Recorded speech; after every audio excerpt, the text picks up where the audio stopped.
Welcome back. Welcome back. Welcome back. We back in this thing, man. Next on deck, we got I guess this is a small documentary, I'm thinking, by All Urban Central. Shout out to them. It says how Young Buck lost his entire career after one interview.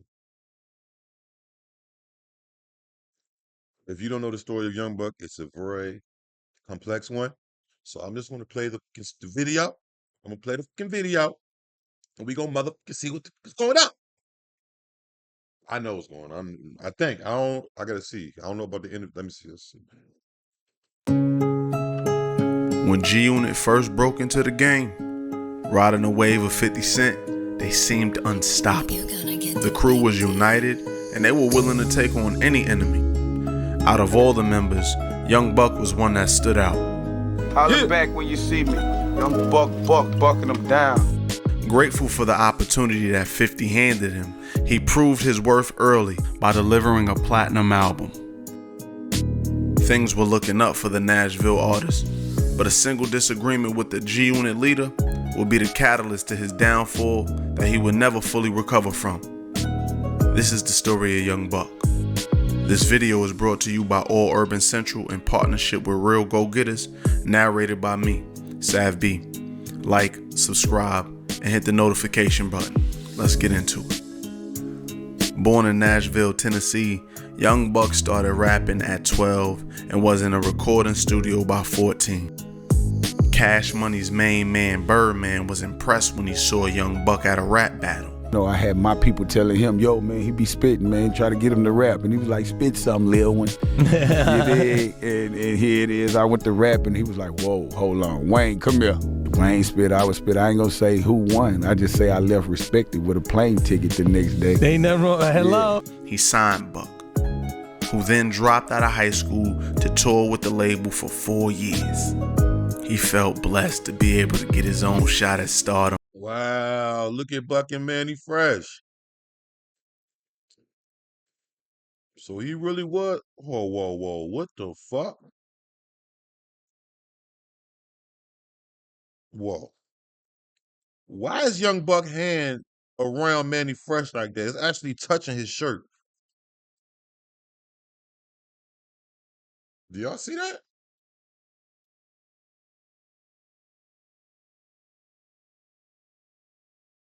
Things that make you go.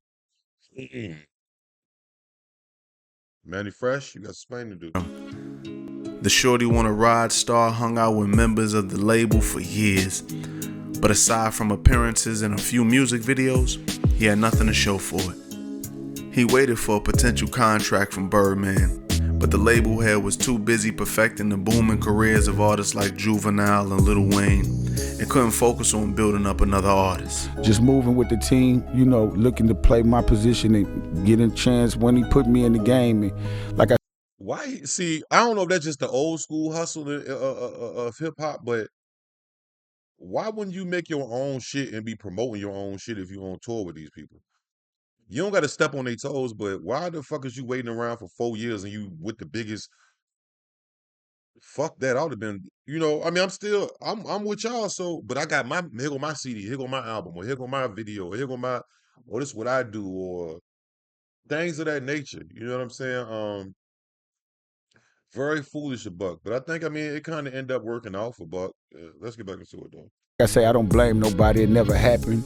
But at the same time, I took all the game that I had got from Baby and went back home and independently started to grind. Okay. Well, there we go right there. I'm sorry. I spoke too damn soon, but you shouldn't have waited. Like, why would you wait? But better late than never. That's what they say, right? Better late than never. What Drake say? Better late than never, but never late is better. Facts. After several years on and off at Cash Money Records, Buck and fellow rapper Juvenile decided to leave the label for good in the year 2000. They formed a hip-hop collective, UTP, with Juvenile and Soulja Slim. While on tour, this led to meeting with 50 Cent, who was now taking the rap game by storm. The New Yorker ended up signing the Southern rapper to G-Unit Records. 50 gave Buck a feature on his commercially successful debut album Get Rich or Die Trying. It's now 2003, and Young Buck had received the hottest cosign. Saying we here now, we in the building. They finally finna let me in, you understand me? Even though Lloyd Banks was supposed to be the rapper next in line behind 50, the Nashville native showed the most promise. The newcomer released his debut album, Straight Outta Cashville, in 2004, which went platinum and sold 1 million. Classic project. From first song to the last song. Classic. Go listen to that if y'all haven't heard that. Straight Outta Cashville. Classic. Classic. If you know anything, you know all G-Unit first albums from the Game documentary, 50 Cent, Get Rich or Die Trying, Lloyd Banks, Hunger for More, even kind of Tony Yayo. Not really, but he had a couple songs, you know what I'm saying? But it was all classics. Copies. This was an electrifying moment for Buck. But little did he know, this smooth run at G-Unit wouldn't be a long one. Problems would begin for Buck when he allegedly stabbed a man while trying to protect Dr. Dre at the 2004 USPS Run Advantage te da el advantage. Damn. Yeah, I remember that. He stabbed somebody with like a fork or a butter knife or something like that. I think he ended up getting arrested for that shit too. I think he did get arrested. He didn't do no time though. If I'm not mistaken, he probably did like a day or two and beat the charge on a lesser charge. You know what I'm saying? But yeah, that definitely was a classic moment. Bob Awards. Allegedly, a man approached Dre, who was seated at a table in the crowd. I heard it was Suge Knight, from what I heard. And appeared to ask for an autograph before punching the producer in the head. This is when Buck allegedly picked up a sharp object and struck the man in the chest. The Santa Monica Police Department issued an arrest warrant for the rapper after video footage showed him taking part in the brawl. Luckily for Buck, a deal was struck where he didn't have to go to court, so he avoided jail time. In early 2008, the energy within G-Unit Camp had become stagnant. While speaking to Yo Rap magazine, Buck expressed that he hadn't received any royalties owed to him since signing with 50, claiming all the dough he earned was solely from shows. This sounded like a wild claim at first, as Buck had been doing serious record sales for the last 4 years. The claims were initially blasted by G-Unit president Shy Money XL, who stated that Buck was lying, insisting G-Unit had paid him $10 million since he had been with G-Unit. 50 was quick to deny the allegations, stating it was Buck's drug dealer lifestyle which left him broke. Buck and Shy made efforts to patch the situation up, but before they could hash it out, 50 went on Hot 97 and announced Buck had been kicked off G-Unit. People were saying they weren't getting their royalty checks, their publishing checks. I guess Young Buck was complaining. Oh, yeah. What about... You can take this as official notice right here because we're on the hottest morning show in the world right now. Ow. Young Buck is no longer in the group G-Unit, but signed to G-Unit as a solo artist. Wow. Even though he was no longer a member, he still owed 50 2 more albums and had to pay back the $250K advance that was given to him. Feeling frustrated, Buck dropped a freestyle which was taking shots at 50 for kicking him out the group. The Many Men Spitter responded by releasing a taped phone call in which an emotional Buck was heard crying and asking 50 for help. Buck replied with a diss track called Tape Conversations, where he went at 50's character and the holes within the G-Unit camp. With Buck now kicked out of the group, this put him back at square one. He was the victim of a drive-by shooting in early 2012, where his car was hit by 11 shots, and although he wasn't harmed, one caused a minor shoulder wound to his girlfriend. With no income, he had the IRS raiding his home. Yeah, he messed up when he went and talked about he ain't making no money and all that. You know what I'm saying? You got to go to them for that. You feel me? chasing down unpaid taxes amounting to hundreds of thousands, forcing him to file for bankruptcy. The home once owned by rap artist Young Buck is up for sale. The house, valued at $350,000, was raided by the IRS as payment for $300,000 in back taxes. Many of the items seized, including Buck's 615 chain, expensive watches, recording equipment, artwork, and a Titan soda machine, will hit the auction block. I think his managing people are the one that really got him in trouble. Weapons and ammunition were found during What the hell that white man know about anything? Be quiet, sir. Why y'all even interviewing him? Just because he's a neighbor? He don't know nothing about what that man got going on. a search, and he was sentenced to prison for a year and a half. Hold your head. You know, what else could you tell him? You're gonna be starting from scratch. Good luck. You have basically two choices in my situation when you go through what I've been through. You can come out the situation bitter, or you can come out the situation better. And I came out the situation better, and at this point I'm just looking forward to moving forward, you know.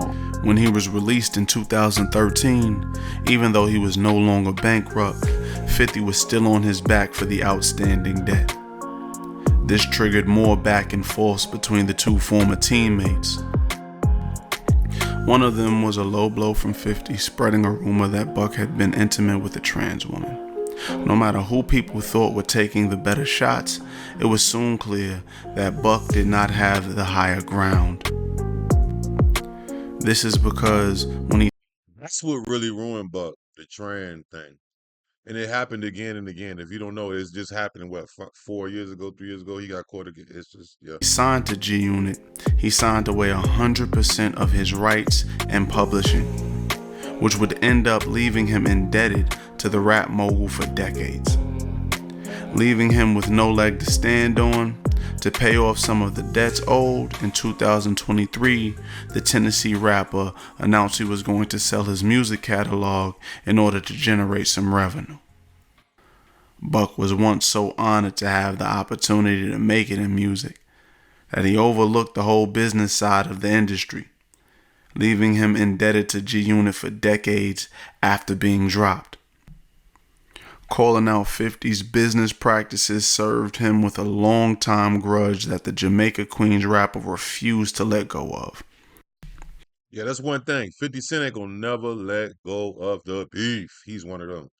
You can look at how he talk stuff about Diddy, talk crazy about this person, that person, still to this day that he been beefing with for ages, or for years. I should say that sounds too long. For years, you know what I'm saying? He's definitely a petty king. Even though 50 reached the pinnacle of success, he never took his foot off the gas when it came to his beef with Buck. And this left the Nashville rapper down bad from the day he was dropped by G Unit, and he was never able to recover. Young Buck was a talented brother who always had the backs of whoever he was rocking with. But he might have lacked the social skills to survive in such a cutthroat industry. Even though he had a good run at the start of his career, we will never know what he could have become if his legacy wasn't clouded in politics and drama. Oh, damn, Young Buck. Damn. He could have potentially been a down south legend for real, I think. He was that good. Like, his music was that good, you know what I'm saying? He can rap that good, but all that other stuff just, in my opinion, ruined him. You know what I'm saying? Um, Shout out all Urban Central and real go-getters for that. That was dope, man. Y'all let me know what y'all think, man. Like, comment, share, notification bell. I'm gone.